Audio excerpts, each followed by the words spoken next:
Assalamualaikum warahmatullahi wabarakatuh. Perkenalkan, saya Sofali Fatul Aziza dengan NPM 2310110. Saya dari Prodi Kedokteran Umum Universitas Malahayati. Di sini saya mendapatkan tugas dari Laboratorium Anatomi untuk menjelaskan mengenai klinis dari beberapa penyakit. Baik teman-teman, selanjutnya klinis yang pertama itu ada dari penyakit hernia nukleus pulposus atau sering disingkat dengan HNP. Definisi dari penyakit ini sendiri merupakan protrusi atau penonjolan dari sebuah organ atau jaringan melalui lubang yang abnormal. Nah, nukleus pulposus adalah massa setengah cair yang terbuat dari serat elastis putih yang membentuk bagian tengah dari diskus invertebralis. Nah, hernia nukleus pulposus ini merupakan suatu gangguan yang melibatkan ruptur annulus fibrosus sehingga nukleus pulposus menonjol dan menekan ke arah kanalis spinalis dan eh, HNP ini mempunyai banyak sinonim, antara lain yang pertama itu ada hernia diskus invertebralis, ada ruptur disc, slip disc, prolapse disc, dan sebagainya. Selanjutnya, ada etiologi dari hernia nukleus pulposus. Nah, etiologi dari hernia nukleus pulposus ini dibagi berdasarkan patofisiologi terjadinya. Nah, HNP ini biasanya terjadi dengan meningkatnya usia akibat perubahan degeneratif yang mengakibatkan kurang lentur dan tipisnya nukleus pulposus. Selain itu juga HNP ini kebanyakan disebabkan karena adanya suatu trauma derajat sedang yang berulang mengenai diskus invertebralis sehingga menyebabkan robeknya anulus fibrosus. Selanjutnya ada patofisiologi dari hernia nukleus pulposus ini yaitu terjadinya proses degeneratif atau trauma yang menyebabkan keluarnya nukleus pulposus dari diskus melalui robekan anulus fibrosus. Selanjutnya, adapun epidemiologi dari hernia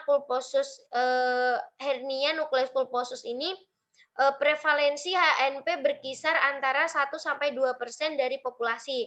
Usia yang paling sering adalah usia 30-50 tahun. Nah, pada penelitian HNP ini paling sering dijumpai pada tingkat L4 sampai L5.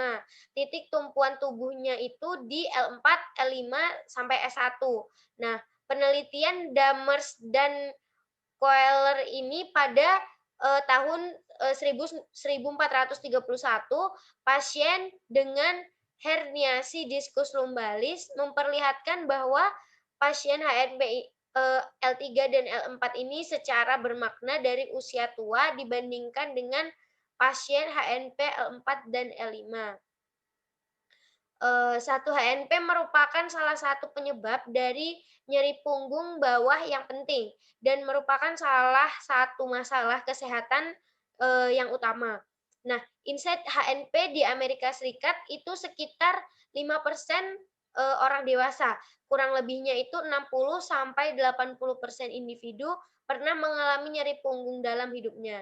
Nah, nyeri punggung, bawah merupakan satu dari 10 penyakit terbanyak di Amerika Serikat dengan angka prevalensi berkisar antara 7,6 sampai 37%.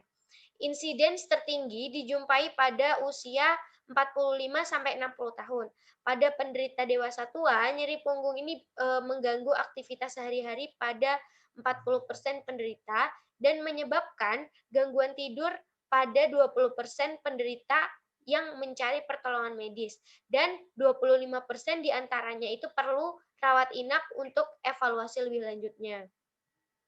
Selanjutnya adapun faktor resiko dari hernia nukleus pulposus ini yaitu yang pertama ada usia.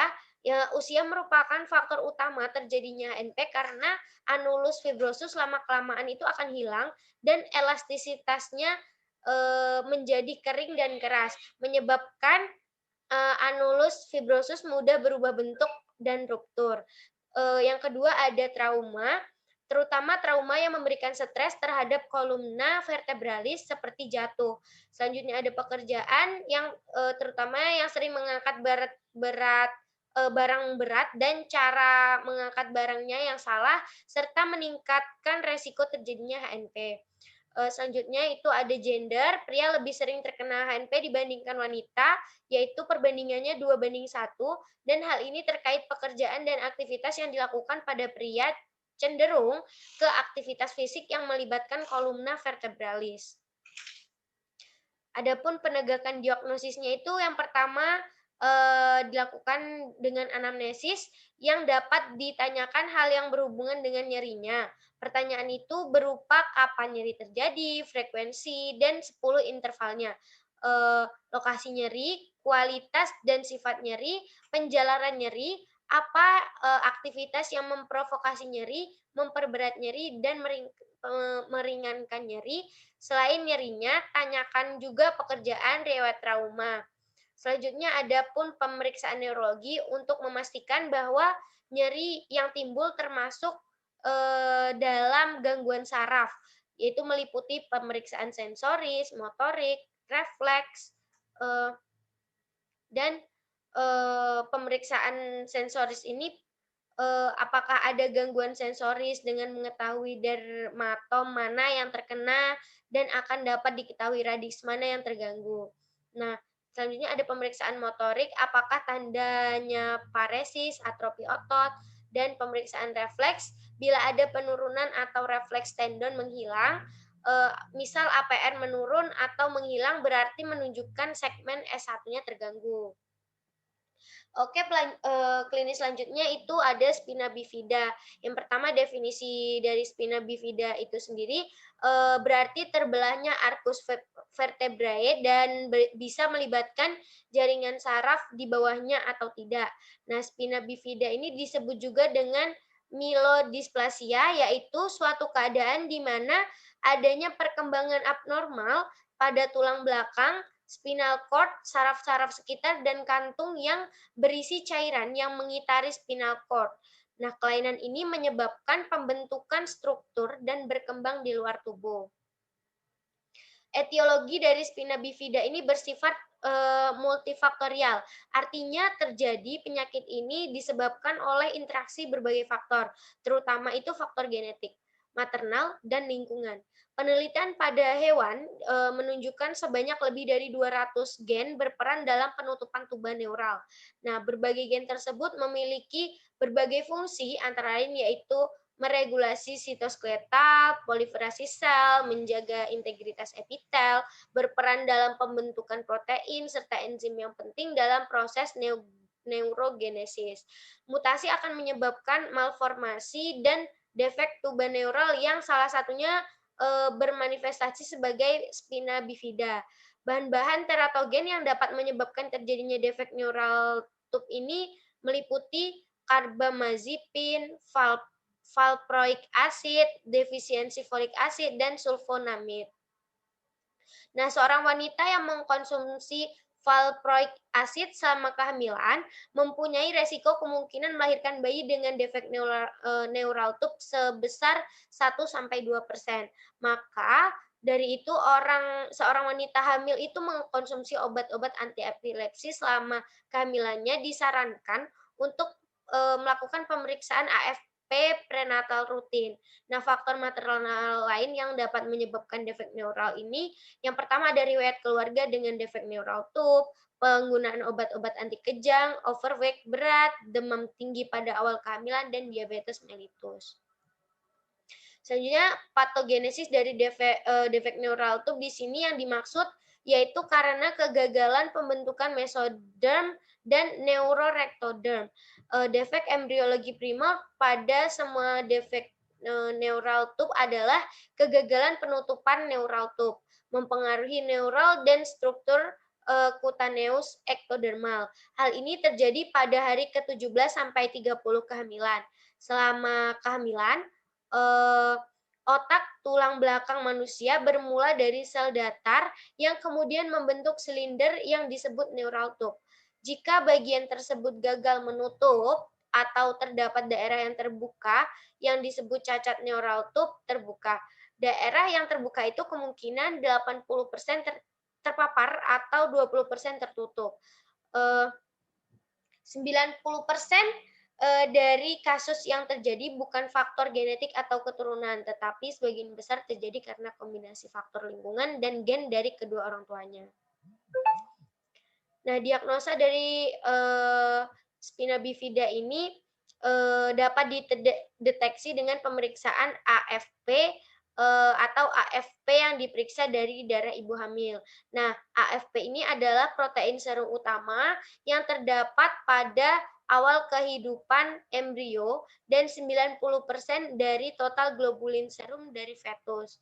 AFP ini dapat mencegah rejeksi dari fetal imun dan pertama kali dibuat di yolk sac dan kemudian di sistem gastrointestinal dan hepar fetus. Dimulai dari sirkulasi darah, fetus menuju traktus urinarius, kemudian diekskresi ke dalam cairan amnion. AFP juga dapat bocor ke dalam cairan amnion melalui defek neural tube yang terbuka seperti pada ansepali dan myelomenincocele. Langkah pertama dari prenatal screening adalah pemeriksaan serum AFP pada ibu hamil antara minggu ke-15 dan ke-18 kehamilan. Selanjutnya, adapun pencegahannya yaitu penggunaan suplemen folic acid 400 mikrogram atau 0,4 miligram per hari sebelum hamil dan 800 mikrogram per hari selama kehamilan. Penggunaan suplemen folic acid ini penting untuk menurunkan resiko terjadinya defek neural tube seperti spina bifida. Nah, folic acid terdiri dari bagian-bagian pteridin, asam para aminobenzoat, dan asam glutamat. 3 dari penelitian terbukti bahwa yang memiliki arti biologik adalah gugus PABA dan gugus asam glutamat. PMGA bersama-sama dengan konjugat yang mengandung lebih dari satu asam glutamat membentuk satu kelompok zat yang dikenal sebagai folat. Nah, folat terdapat pada hampir setiap jenis makanan dengan kadar tertinggi dalam hati, ragi, dan daun hijau yang segar. Folat mudah rusak dengan pengolahan atau pemasakan makanan. Dipandang dari sudut biologik, defisiensi dari folat ini terutama akan memperlihatkan gangguan pertumbuhan akibat gangguan pembentukan nukleotida, purin, dan pirimidin. Gangguan ini juga akan menyebabkan kegagalan sintesis DNA dan hambatan mitosis sel. Selanjutnya yaitu ada klinis dari penyakit spondilosis. Definisi dari penyakit ini sendiri merupakan suatu keadaan yang ditemukan degenerasi progresif diskus invertebra yang mengarah pada perubahan tulang vertebra dan ligamen. Menyempitnya foramen invertebra dari depan karena lipatan ligamen longitudinal posterior atau karena osteofit. Sedangkan dari belakang karena lipatan ligamen flavum, degenerasi diskus akan merangsang pembentukan osteofit yang bersama-sama dengan pembengkakan atau penebalan jaringan lunak menekan medula spinalis atau saraf spinal. Etiologi dari spondilosis ini beberapa penelitian menyebutkan bahwa spondilosis terjadi karena adanya proses degeneratif. Adapun faktor-faktor yang dapat meningkatkan resiko spondilosis lumbal adalah kebiasaan postur yang buruk, stres mekanik akibat gerakan mengangkat, membawa atau memindahkan barang, dan herediter. Selanjutnya ada patofisiologi dari spondilosis. Ini merupakan penyakit degeneratif yang sering mengenai lumbal dan proses degenerasi diskus invertebrata yang disertai perubahan struktur diskus menjadi rata. Tonjolan tulang oleh permukaan osteofit tampak di tepi anterior dan posterior pada korpus vertebra. Tonjolan tulang yang muncul di bagian posterior dapat melewati batas 5 foramen invertebra sehingga menyebabkan radiks saraf yang keluar pada sisi sebelahnya. Diskus invertebralis akan mengalami perubahan sifat ketika usianya bertambah tua. Pada orang muda, diskus terutama tersusun atas fibrokartilago dengan matriks gelatinus, dan pada lansia akan menjadi fibrokartilago yang padat dan tak teratur. Penonjolan faset dapat mengakibatkan penekanan pada akar saraf ketika keluar dari kanalis spinalis yang menyebabkan nyeri menyebar sepanjang saraf tersebut. Selanjutnya adapun diagnosa banding dari spondilosis, yaitu untuk menegakkan diagnosis nyeri punggung bawah akibat spondilosis lumbar, hernia nukleus pulposus, yaitu suatu keadaan di mana terjadi pengeluaran isi nukleus dari dalam diskus invertebralis. Spondylolitesis adalah suatu pergeseran segmen vertebra lumbalis ke arah depan, dan spondylolisis adalah kondisi klinik umum yang menyebabkan adanya nyeri punggung bawah akibat adanya defek dari interupsi yang terjadi di bagian pars interarticularis, namun dapat terjadi juga di bagian lateral dari vertebra. Selanjutnya ada klinis dari spondylositesis. Definisi dari spondylositesis adalah pergeseran salah satu korpus vertebra terhadap korpus vertebra yang berdekatan yang menyebabkan gejala mekanis atau radikular atau nyeri. Penyebabnya bisa karena bawaan, didapat atau idiopatik. Spondylolitesis ini dinilai berdasarkan derajat selip dari satu korpus vertebra pada korpus vertebra yang berdekatan. Nah, etiologi dari spondylolitesis ini umumnya diklasifikasikan sebagai salah satu dari 5 etiologi utama: degeneratif, ismik, traumatis, displastik, atau patologis. Spondylolitesis degeneratif ini terjadi akibat perubahan degeneratif pada tulang belakang tanpa adanya defek pada pars intercularis.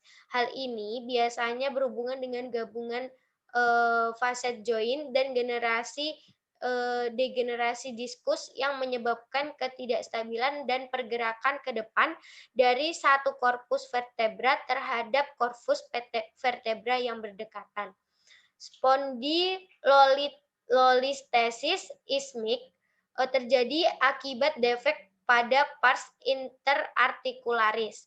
Penyebab spondylolitesis ismik ini tidak dapat ditentukan, tetapi kemungkinan etiologinya termasuk mikrotrauma pada masa remaja yang berhubungan dengan olahraga seperti gulat, sepak bola, dan senam, di mana ekstensi lumbar berulang itu terjadi. Spondylolitesis traumatis terjadi setelah fraktur pars interarticularis atau struktur sendi faset dan paling sering terjadi setelah trauma. Spondylolitesis displastik bersifat kongenital dan sekunder akibat variasi orientasi sendi faset hingga kesejajaran yang abnormal. Dalam spondylolitesis displastik, sendi faset lebih berorientasi sagital daripada orientasi koronal yang khas. Spondylolitosis patologis dapat berasal dari penyebab sistemik seperti kelainan tulang atau jaringan ikat atau proses vokal, termasuk infeksi, neoplasma, atau asal iatrogenik. Faktor risiko tambahan untuk spondylolitesis ini termasuk kerabat tingkat pertama dengan spondylolitesis, skoliosis, atau spina bifida samar pada tingkat S1. Selanjutnya ada epidemiologi dari spondylolitesis ini paling sering terjadi pada tulang belakang lumbar bagian bawah, tetapi juga terjadi pada tulang belakang leher dan jarang, kecuali trauma pada tulang belakang toraks. Spondylolitesis degeneratif terutama terjadi pada orang dewasa dan lebih sering terjadi pada wanita daripada pria dengan peningkatan resiko pada orang gemuk. Spondylolitesis ismik lebih sering terjadi pada populasi remaja dan dewasa muda, tetapi mungkin tidak dikenali sampai gejala berkembang di masa dewasa. Eee, Perkiraan prevalensi saat ini adalah 6-7% untuk spondylolitesis ismik pada usia 18 tahun dan hingga 18% pasien dewasa yang mengalami MRI tulang belakang lumbar. Eee, Selanjutnya ada patofisiologi dari spondylolitesis ini. Setiap proses yang dapat melemahkan penyangga yang menjaga tubuh vertebra tetap sejajar dapat memungkinkan terjadinya spondylolitesis. Saat satu vertebra bergerak relatif terhadap vertebra yang berdekatan, nyeri lokal dapat terjadi dan dari gerakan mekanis atau nyeri radikular atau myopatik dapat terjadi karena kompresi dari akar saraf atau sumsum tulang belakang yang keluar masing-masing. Pasien anak-anak lebih mungkin untuk meningkatkan tingkat spondylolitesis saat melalui masa pubertas. Pasien yang lebih tua dengan spondylolitesis tingkat 1 atau 2 yang lebih rendah cenderung tidak berkembang ke tingkat yang lebih tinggi dari waktu ke waktu. Yang terakhir ada pengobatan dari spondylolitesis. Untuk spondylolitesis derajat 1 dan 2, pengobatan biasanya dimulai dengan terapi konservatif, termasuk obat antiinflamasi non-steroid, panas, olahraga ringan, traksi, penyangga, dan atau tirah baring. Sekitar 10% hingga 15% pasien yang lebih muda dengan spondylolitesis derajat rendah akan gagal dalam pengobatan konservatif dan membutuhkan perawatan bedah. Tidak ada standar definitif untuk perawatan bedah. Perawatan bedah ini mencakup berbagai kombinasi dekompresi fusi dengan atau tanpa instrumentasi atau fusi interbody. Pasien dengan ketidakstabilan lebih mungkin memerlukan intervensi operatif. Beberapa ahli bedah merekomendasikan pengurangan spondylolitesis jika mampu karena hal ini tidak hanya mengurangi penyempitan foraminal tetapi juga dapat meningkatkan keselarasan sagital spinopelvic dan mengurangi resiko perubahan tulang belakang degeneratif lebih lanjut di masa depan. Pengurangan bisa lebih sulit dan lebih beresiko di tingkat yang lebih tinggi dan spondylolitesis yang terkena dampak. Baik teman-teman, mungkin itu saja yang dapat saya sampaikan. Semoga bermanfaat. Saya akhiri. Wassalamualaikum warahmatullahi wabarakatuh.